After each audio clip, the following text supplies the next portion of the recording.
Hi Mark, I'm Eva, and my Chinese name is Huang Yiqing. My school number is 49. I'm a freshman at NCUE. Isaac Lidsky, what reality are you creating for yourself? When Dorothy was a little girl, she was fascinated by her goldfish. Her father explained to her that fish swim by quickly wagging their tails to propel themselves through the water. Without hesitation, little Dorothy responded, "Yes, Daddy, and fish swim backwards by wagging their heads." Laughter. In her mind, it was a fact as true as any other. Fish swim backwards by wagging their heads. She believed it. Our lives are full of fish swimming backwards. We make assumptions and faulty leaps of logic. We harbor bias. We know that we are right and they were wrong. We fear the worst. We strive for unattainable perfection. We tell ourselves what we can and cannot do.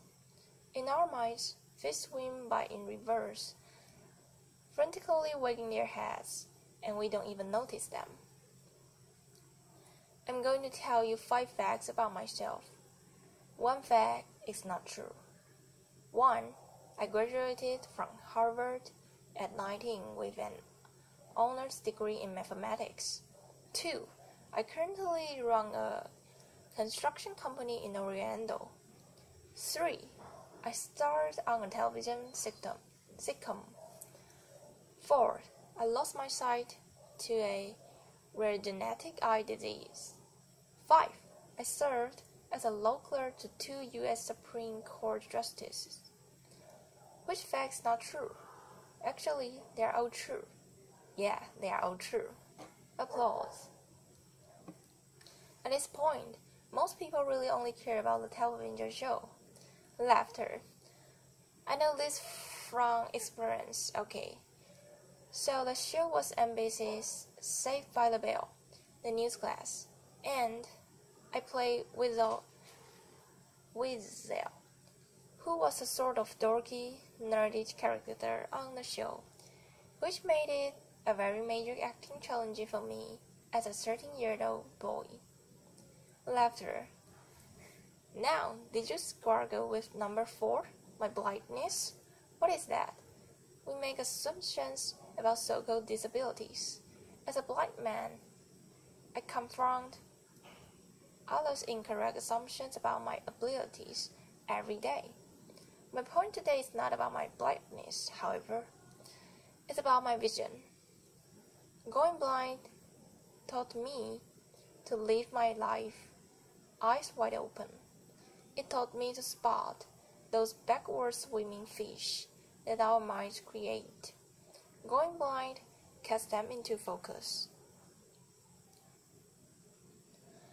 What does it feel like to see?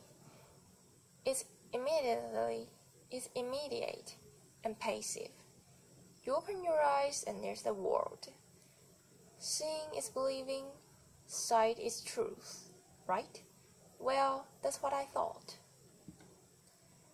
Then, from age 12 to 25, my retinas progressively deteriorated. My sight became an increasingly bizarre carnival funhouse hall of mirrors and illusions. The salesperson I was relieved to spot in the store was really a mannequin. Reaching down to wash my hands, I suddenly saw it was a urinal I was touching, not a sink, when my fingers felt its true shape. A friend described the photograph in my head, and only then I could see the image depicted. Objects appeared, morphed, and disappeared in my reality. It was difficult and exhausting to see. I pieced together fragmented, transitory images, consciously analyzed the clues, searched for some logic in my crumbling kaleidoscope until I saw nothing at all. I learned that what we see is not universal truth. It is not objective reality. What we see is a unique, personal, virtual reality that is masterfully constructed by our brain. Let me explain with a bit of amateur neuroscience. Your visual cortex takes up about 30% of your brain, as compared to approximately 8% for touch and 2 to 3% for hearing. Every second, your eyes can send your visual cortex as many as 2 billion pieces of information. The rest of your body can send your brain only an additional billion. So, sight is 1/3 of your brain by volume and can claim about 2/3 of your brain's processing resources. It's no surprise then that the illusion of sight is so compelling. But make no mistake about it, sight is an illusion. Here's where it gets interesting.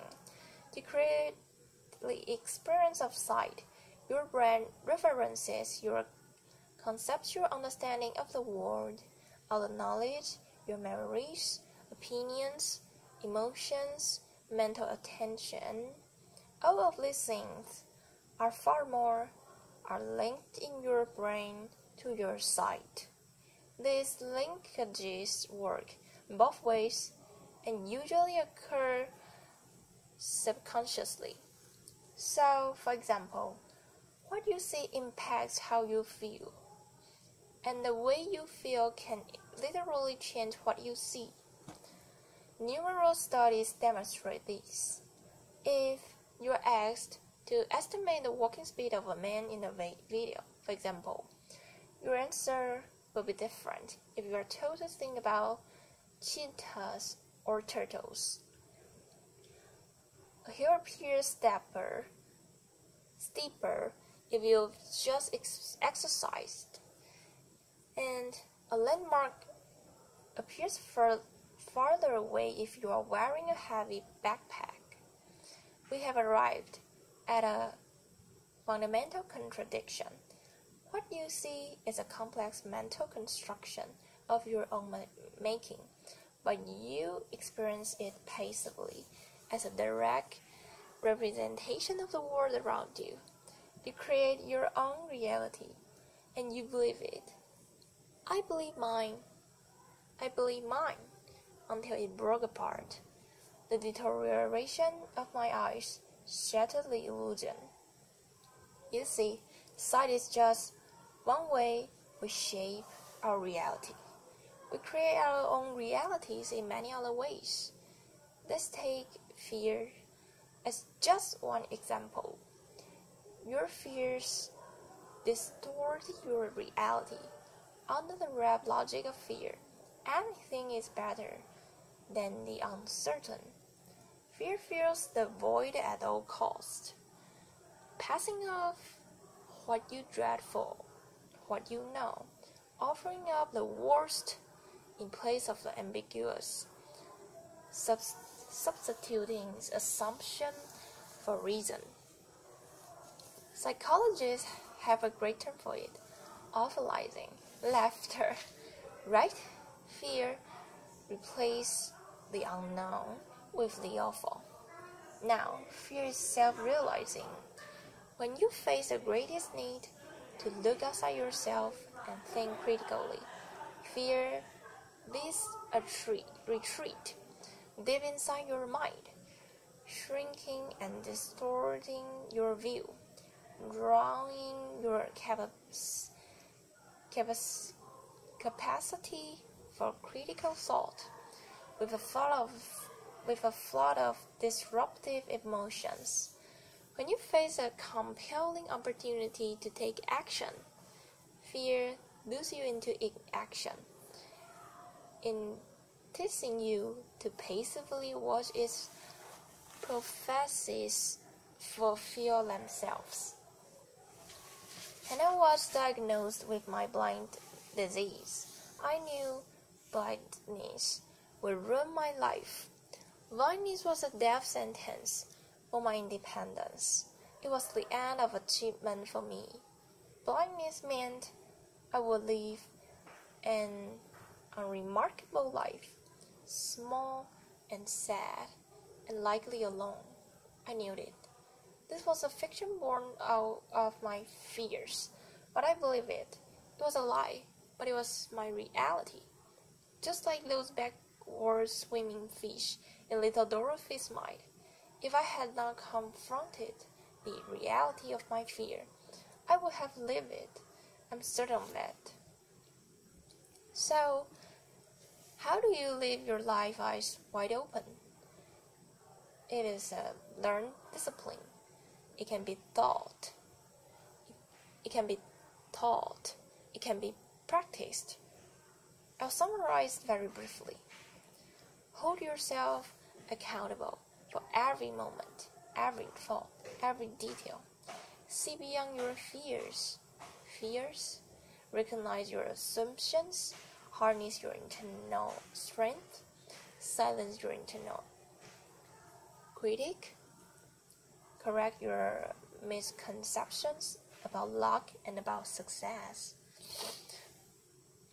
Accept your strengths and your weaknesses and understand the difference. Open your hearts to your bountiful blessings. Your fears, your critics, your heroes, your villains, they are your excuse, rationalizations, shortcuts, justifications, your surrender. They are fiction you perceive as reality. Choose to see for them. Choose to let them go. You are the creator of your reality. With that empowerment comes complete responsibility. I chose to step out of fear's tunnel into terrain uncharted and undefined. I choose to build there a blessed life, far from alone. I share my beautiful life with Dorothy, my beautiful wife, with our triplets, whom we call the Lidskys, and with the latest addition to the family, sweet baby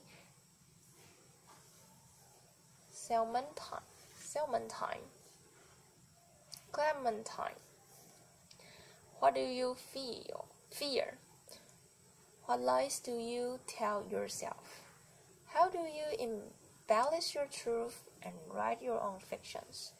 What reality are you creating for yourself? In your career and personal life, in your relationships, and in your heart and soul, your backwards swimming fish do you great harm. Lay exact a toll in missed opportunities and unrealized potential, and then engender insecurity and distrust. Where you seek fulfillment and connection, I urge you to search them out. Helen Keller said that the only thing worse than being blind is having sight but no vision. For me, going blind was a profound blessing because blindness gave me vision. I hope you can see what I see. Thank you. Applause. Brujuseni. Isaac, before you leave the stage, just a question. This is an audience of entrepreneurs, of doors, of inventors, innovators. You are a CEO of a company down in Florida, and many are probably wondering, how is it to be a blind CEO? What kind of specific challenges do you have, and how do you overcome them? I said Lidsky. Well, the biggest challenge became a blessing. I don't get visual feedback from people. Laughter. BG. What's that noise there? IL. Yeah, So, for example, in my leadership team meetings, I don't see facial expressions or gestures. I've learned to solicit a lot more verbal feedback. I basically force people to tell me what they think. And in this respect, it's become, like I said, a real blessing for me personally and for my company, because we communicate at a far deeper level. We avoid ambiguities. And most important, my team knows that what I think truly matters. BG, Isaac, thank you for coming to TED. IL, thank you, Bruno. Applause.